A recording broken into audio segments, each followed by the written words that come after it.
Mến chào cô bác anh chị, các bạn và các em. Đã bao giờ cô bác anh chị em mình ăn vịt quay da giòn chưa nè? Vịt quay là món mà Vành Khuyên thích ăn nhất luôn. Và sau một thời gian thử nghiệm thì Vành Khuyên cũng đã tìm ra được công thức và cách làm vịt quay ngon hết hồn.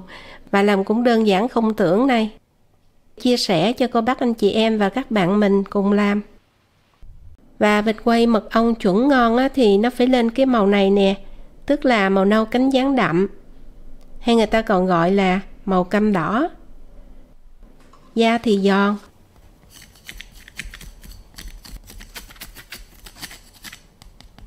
Thịt bên trong thì phải juicy, tức là nó phải mọng nước, không có bị khô. Vịt với độ ngọt và thấm trong từng thớ thịt. Giáng sinh và giao thừa nào thì Vành Khuyên cũng có món vịt quay này.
Vịt hôm nay mình làm là 2,2 kg.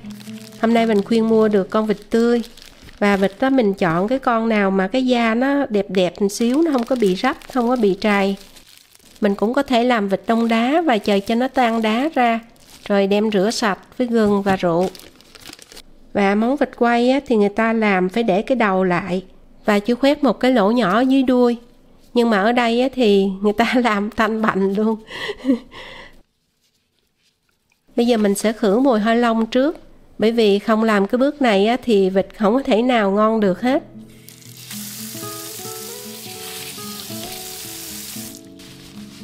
Mình khuyên lấy đây khoảng 50 cho đến 70 gram gừng, mình giã cho dập ra. Rượu nào cũng được. Mình cho khoảng 80 ml vô. Rồi mình mới cho lên vịt.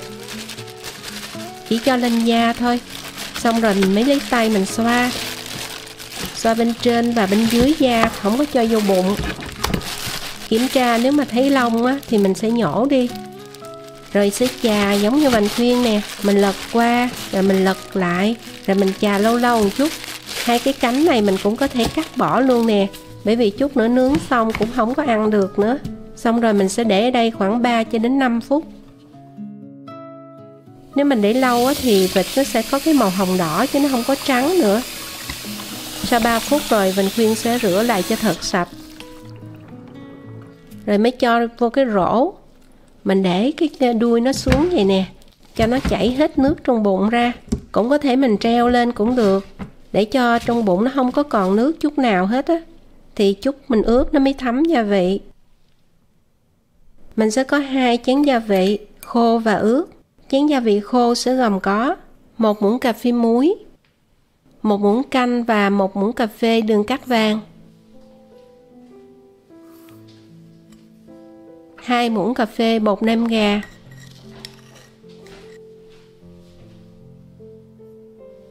1 muỗng cà phê bột tỏi.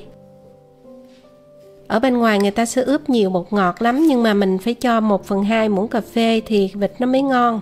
Không cho thì Vành Khuyên thấy nó không có ngon bằng đó. Rồi 1/2 muỗng cà phê bột hành, 1/2 muỗng cà phê bột ngũ vị hương. Ngũ vị hương đừng cho nhiều, nó nồng lắm. 1/4 muỗng cà phê tiêu xay. Rồi mình sẽ trộn đều lại. Sau đó mình mới lấy khăn giấy, mình lót bên dưới. Vịt ráo nước rồi thì mình mới cho lên, lau cho thiệt khô luôn. Lật lại nè, và lau cả bên trong bụng nữa. Lưu ý là mình phải lấy luôn ra 2 cái phổi dọc cái xương sống ra. Không thôi chút nữa mình quay xong là cắt ra nó bị đen.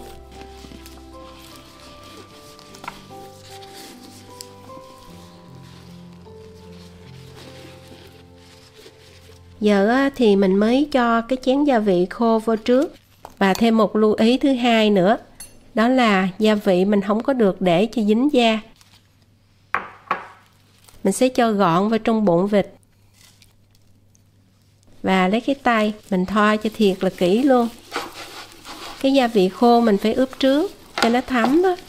Nhớ thoa thiệt kỹ nè, thoa sâu vào chỗ cái phần cái cánh nữa, bởi vì chỗ đó thịt dày. Lưu ý là chỉ thoa bên trong thôi, thoa thật đều chứ để không thôi lúc sau mình ăn chỗ mặn chỗ nhạt.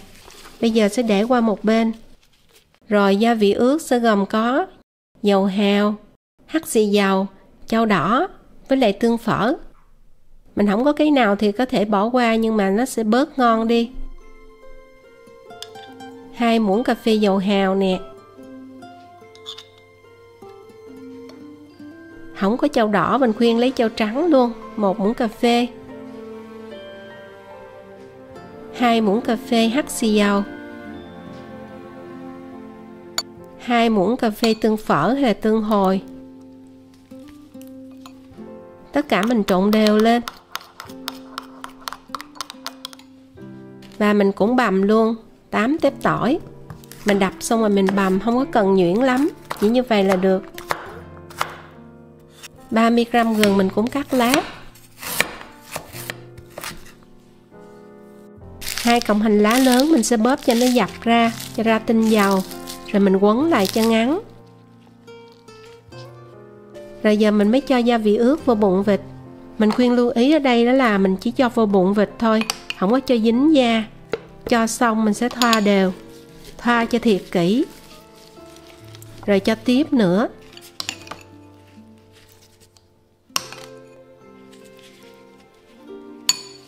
Nhớ cho sâu vào cái chỗ phần cánh á, cái chỗ thịt dày dày này nè.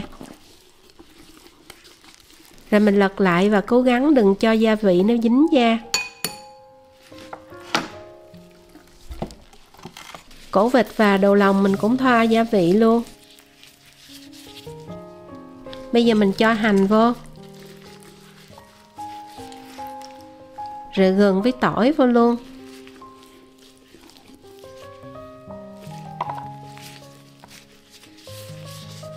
Cổ với đầu lòng vô luôn nữa nè.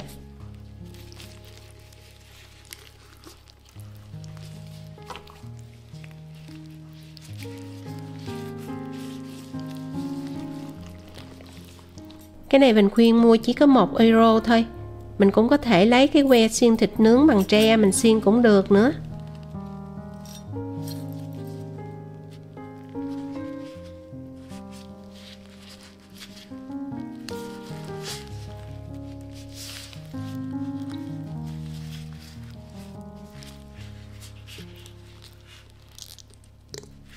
Người ta chỉ cần 1 cây xiên thôi là đủ.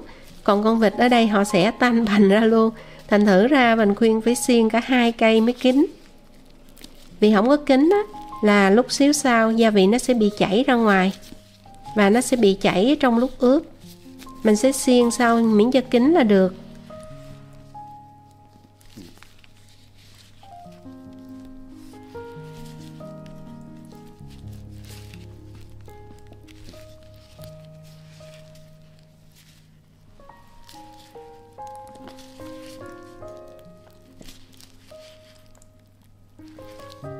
Miễn là mình xiên đến khi cầm lên mình thấy nó không có chảy ra như vậy nè.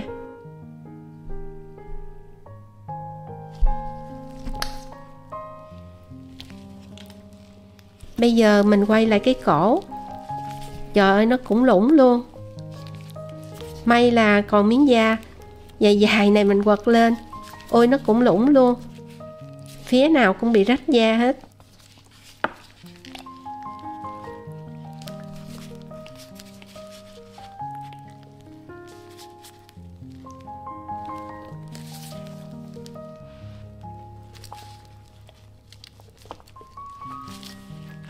Và cuối cùng thì cũng ngon lành luôn rồi nè. Không chảy gì hết. Bây giờ thì mình sẽ đi nấu nước để mà xối da luôn, không cần đợi lâu. Trong nồi mình cho 1,5 lít nước, bật bếp lên nấu. Cho vô một cây quế, mình bẻ nhỏ ra. 3 cái hoa hồi lớn hoặc là 4 cái nhỏ. 50ml giấm ăn, tức là khoảng 3 muỗng canh. Do Vành Khuyên không có giấm đỏ, thành thử ra Vành Khuyên phải cho thêm cái loại giấm này nè, nó gọi là balsamico. Nếu mình có loại nước thì 1 muỗng canh, còn loại sốt giống như Vành Khuyên thì mình sẽ cho nửa muỗng canh. Cái này mình cho vô để chút da vịt nó lên màu đẹp và giòn. Bây giờ nước cũng sôi, mình mới cho tiếp 3 muỗng canh mật ong hoặc là mạch nha, cái nào cũng được. Ở bên ngoài người ta sẽ cho mạch nha cho rẻ tiền, nhưng mà mình ăn thì mình cho mật ong thì nó ngon và đẹp.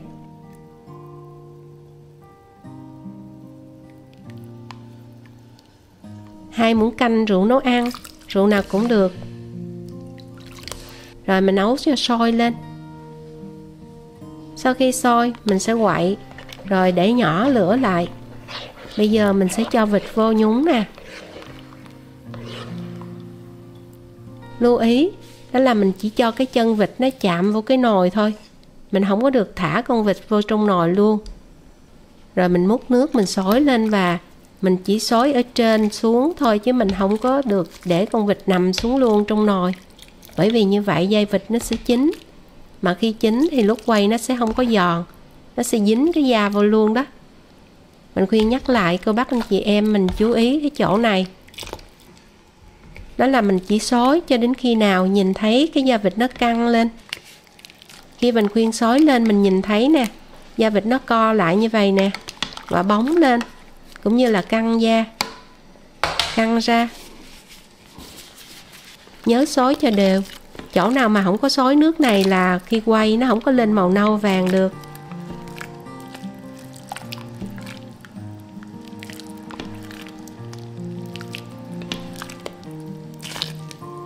Lưu ý cái chỗ này đó là mình chỉ xối khi nào mà da nó căng ra và bóng lên là được, không có xối nhiều quá. Vịt nó dễ chín da thì mình quay nó cũng không có giòn nữa.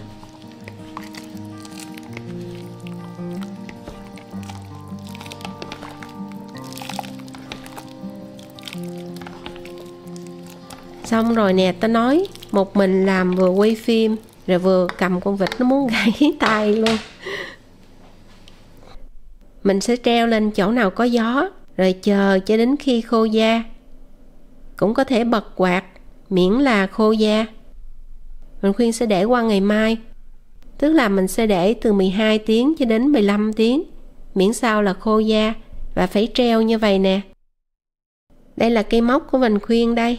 Da bây giờ nó khô, và lưu ý da phải thiệt là khô luôn, thì khi quay nó mới giòn.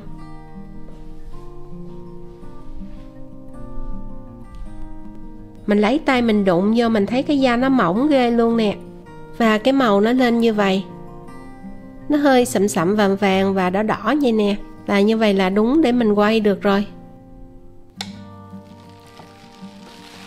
Lật lại mình cũng thấy ở đây nó khô da. Hôm qua mình khuyên nhổ lông kỹ lắm mà giờ nhìn vô cũng thấy lông quá chừng luôn. Đây là cái móc mà hôm qua mình khuyên đã móc, bây giờ mình lấy ra. Rồi thêm một lưu ý, mình sẽ cần có một cái vỉ, mình để bên dưới. Xong rồi mình có một cái vỉ nhỏ, mình để lên trên. Mình không có để thẳng, mà mình để cho cái vỉ nó nghiêng. Mình khuyên lưu ý ở chỗ này, mình không có để cái vỉ thẳng mà phải để nghiêng như vậy nè. Khi mình để nghiêng á, thì cái mỡ với lại cái gia vị mà nó có chảy ra thì nó chảy tuột xuống dưới, nó không có làm ướt cái da vịt. Hơn nữa là nó sẽ thoáng đó, thì khi mình quay nó sẽ chín luôn cái dưới, mình không có cần phải lật lại.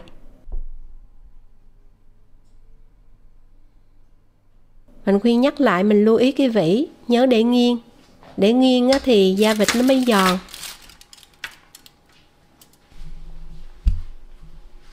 Và mình cho vô lò đã được làm nóng trước 13 phút ở 200 độ C. Cho vô sôi cho cái mặt trên của con vịt đó là nó nằm giữa lò để không bị cháy. Lò có 5 tầng, mình khuyên để tầng thứ 2. Và mình nhớ quấn luôn 2 cái chân, cái phô câu che hai cái cánh này luôn, bởi vì chỗ này nó có mỡ nó dễ bị cháy. Và mình nướng ở chức năng có cái quạt, lưu ý là có cái quạt để cho hơi nóng nó luân chuyển. Và nhiệt ban đầu mình để là 200 độ C. Khi mình áp ở nhiệt nóng và mỡ nó sẽ chảy ra và giúp cho cái da nó phồng lên, thì lúc sau nó mới giòn. Đây là kỹ thuật quay mà Bình Khuyên đã làm và rút ra được kinh nghiệm. Da chỉ giòn khi nào mỡ bên dưới nó chảy ra, do gặp nhiệt nóng nó bung cái da lên, thì lúc sau nó giòn. Sau 30 phút thì mình sẽ gỡ cái giấy nhôm ra. Nóng quá Bình Khuyên để luôn, gỡ có một miếng à. Và bây giờ mình mới hạ nhiệt xuống, cũng vẫn để cái chức năng có quạt luôn. Tiếp tục nướng ở 180 độ C, tức là 356 độ F trong vòng 30 phút nữa.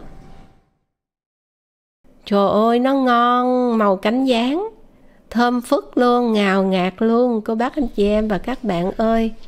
Mình quá thành công luôn đó. Bây giờ mình phải để cho nguội nè, 30 phút.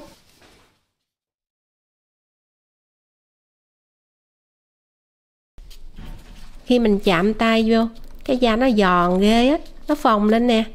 Cô bác anh chị em và các bạn mình nhìn thấy không? Đó, nó phồng như vậy đó, thì cái da nó mới giòn lâu được. Thực sự là cái quay này mình khuyên thấy nó đơn giản chưa từng thấy luôn á. Và nó dễ ơi là dễ, ai cũng có thể làm được. Mình chỉ cần làm đúng những lưu ý mà Bình Khuyên vừa chia sẻ vừa rồi. Bình Khuyên lại quay qua quay lại cho cô bác anh chị em và các bạn mình chiêm ngưỡng con vịt nè. Thật sự là khi mình làm thành công cái gì đó mình rất vui luôn. Da nó bóng ngời luôn, căng ra và nó phồng lên. Màu thì đẹp thiệt là đẹp. Cái này gọi là màu nâu cánh gián, vịt quay mật ong đúng luôn. Không cần phải bơm da gì hết, mà cái da nó cũng vẫn phồng lên và nó giòn thiệt giòn.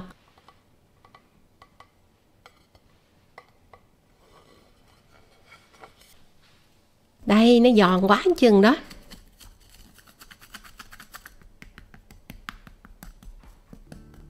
Cô bác anh chị em và các bạn mình nhớ coi video thiệt kỹ và làm thành công.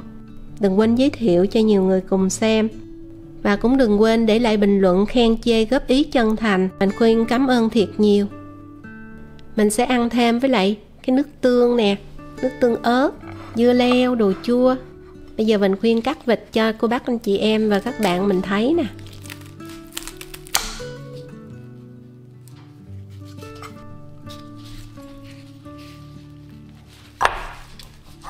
Lấy cái cây này ra, xong rồi mình cắt cái phâu câu cho nó chảy cái nước ra trước. Rồi lắng nghe tiếng giòn của da vịt nha.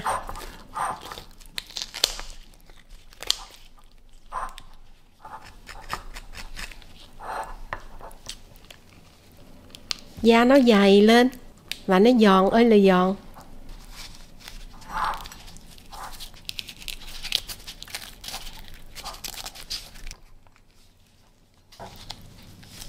Ăn nghe rạo rạo luôn nè. Ôi ôi, nó giòn ơi là giòn luôn đó. Hai cái miếng da này ăn là trời ơi, ta nói nó ngon ơi là ngon luôn. Mình khuyên cắt ra xong rồi thử cho mình coi nè.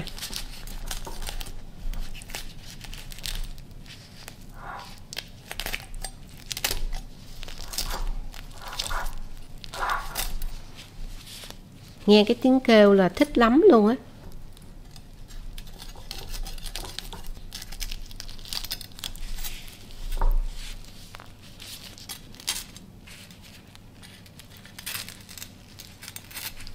Đó, giòn ghê luôn. Rồi cái đùi nữa nè. Trời ơi, cái này có ai thích không? Hai cái đùi luôn. Ngon thì là ngon luôn và thơm ơi là thơm. Thịt quay đạt đó là thịt bên trong nó mọng nước, nó không bị khô, nó gọi là juicy đó. Cái da thì giòn.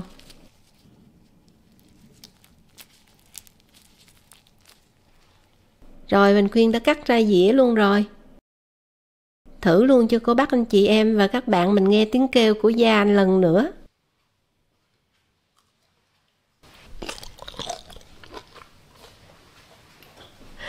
Trời ơi, nó giòn như bánh tráng luôn á.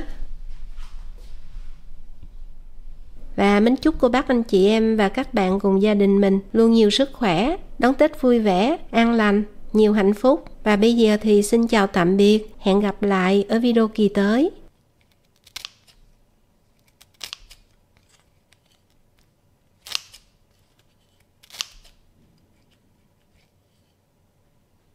Mình có thể cắt nhỏ ra để làm món cuốn, rồi ăn bánh mì, ăn cơm, hoặc là ăn với bánh bao nè. Vịt quay da giòn là có thiệt luôn đó.